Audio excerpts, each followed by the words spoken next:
Shalom la famille. Ce matin, nous allons méditer sur le thème « Agir sur la parole prophétique de Jésus-Christ ». Nous allons lire dans Matthieu 14, du verset 26 à 32. Nous proclamons. En le voyant marcher sur la mer, les disciples furent affolés. « C'est un fantôme », disaient-ils. Et de peur, ils poussaient des cris. Mais aussitôt Jésus leur parla, « Confiance en moi, n'ayez pas peur. » S'adressant à lui, Pierre lui dit, « Seigneur, si c'est bien toi, ordonne-moi de venir vers toi sur les eaux. » « Viens, dit-il, et Pierre descendit de la barque et marchèrent sur les eaux et alla vers Jésus. Mais en voyant le vent, il eut peur et commença à couler. Il s'écria, « Seigneur, sauve-moi. » Aussitôt Jésus tendant la main, le saisit en lui disant, « Homme de peu de foi, pourquoi as-tu douté? » Et quand il fut monté dans la barque, le vent tomba. Parole du Seigneur. Louange et gloire à toi, Seigneur Jésus. Shalom la famille, l'amour de Dieu le Père. La grâce de notre Seigneur Jésus-Christ et la communion du Saint-Esprit nous accompagnent au cours de cette journée. Je vous salue Marie, combien de grâce, le Seigneur est avec vous. Vous êtes bénie entre toutes les femmes et Jésus, le fruit de vos entrailles, est béni. Sainte Marie, Mère de Dieu, priez pour nous pauvres pécheurs, maintenant et à l'heure de notre mort. Amen. Bien-aimés dans le Seigneur, dans cette vie présente, nous sommes souvent confrontés à des situations humainement impossibles.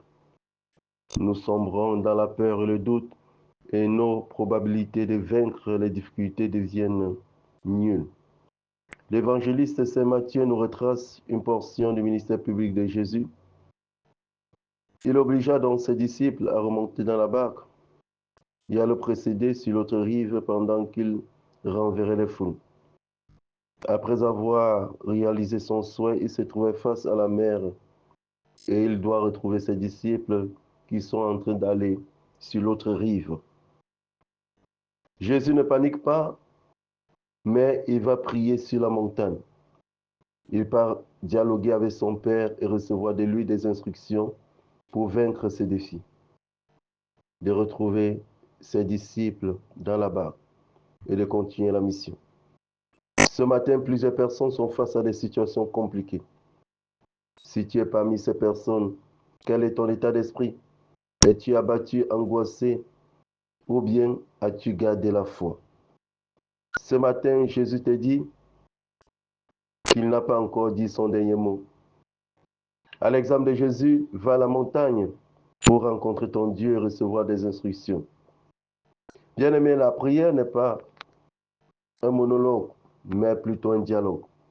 Si la dimension de l'écoute n'est pas mise en exergue dans notre vie de foi, nous risquerons de fonctionner dans le logos, qui n'est pas toujours source de succès.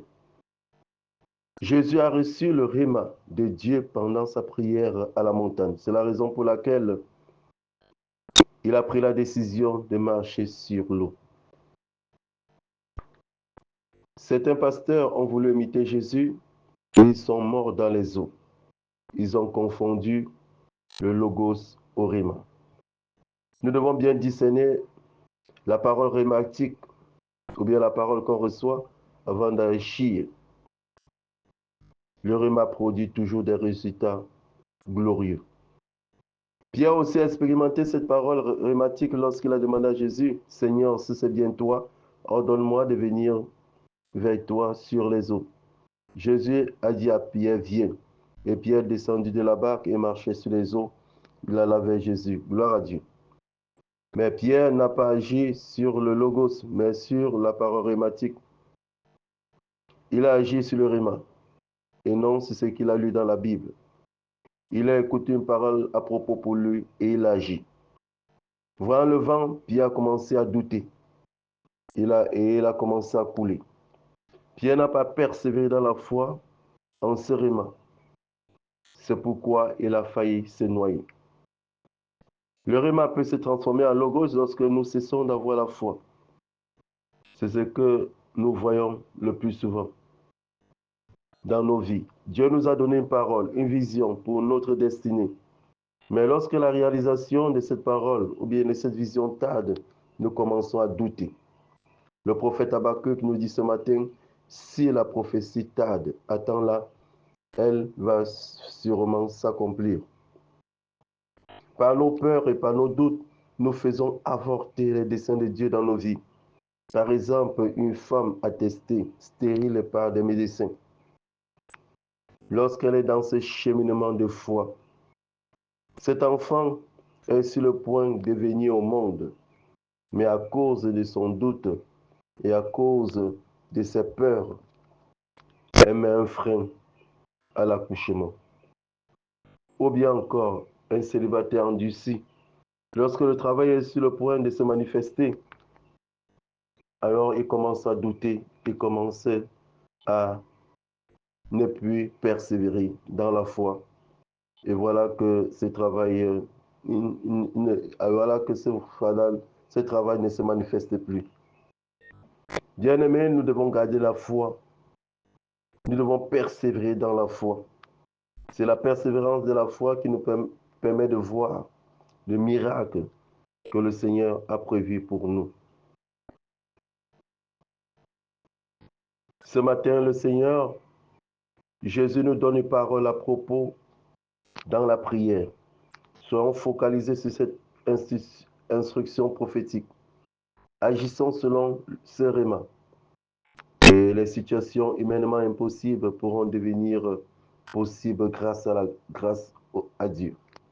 Soyons des dons pour nos frères et sœurs, comme la très sainte Vierge Marie, Notre-Dame de la Visitation. Amen.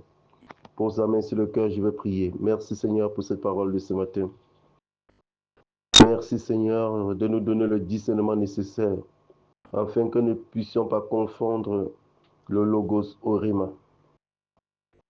Repars la grâce de ton Esprit Saint dans ce forum, afin que nous puissions être ouverts, afin que nous puissions être ouvertes à la parole rhématique pour être capables de vaincre les défis de notre vie. Sous le nom puissant de Jésus que j'ai prié. Amen.